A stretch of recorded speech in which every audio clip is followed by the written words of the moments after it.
మనం వీళ్ళందరికీ ఐడి కార్డులు ఇస్తాం.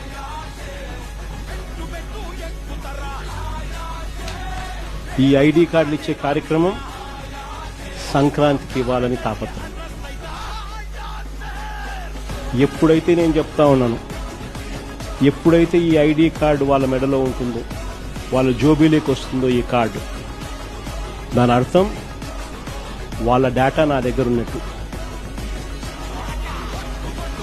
వాళ్ళను సాక్షాత్తు వైఎస్ఆర్సీపీ అధ్యక్షుడు గుర్తిస్తా ఉన్నట్టు, రికగ్నైజ్ చేస్తా ఉన్నట్టు, వాళ్ళ డేటా మన దగ్గర ఉన్నట్టు. ఆ గుర్తింపు ఎప్పుడైతే ఆ గ్రామ స్థాయిలో ఉన్న వ్యక్తికి ఎప్పుడైతే వస్తుందో, అప్పుడు ఈరోజు పార్టీని లీడ్ చేసేది గ్రామ స్థాయిలో అనుబంధ విభాగాలకు సంబంధించిన ఈ అధ్యక్షులు లీడ్ చేయడమే కాకుండా, రేపొద్దున మన గవర్నమెంట్ అధికారంలోకి వచ్చిన తర్వాత వాళ్ళను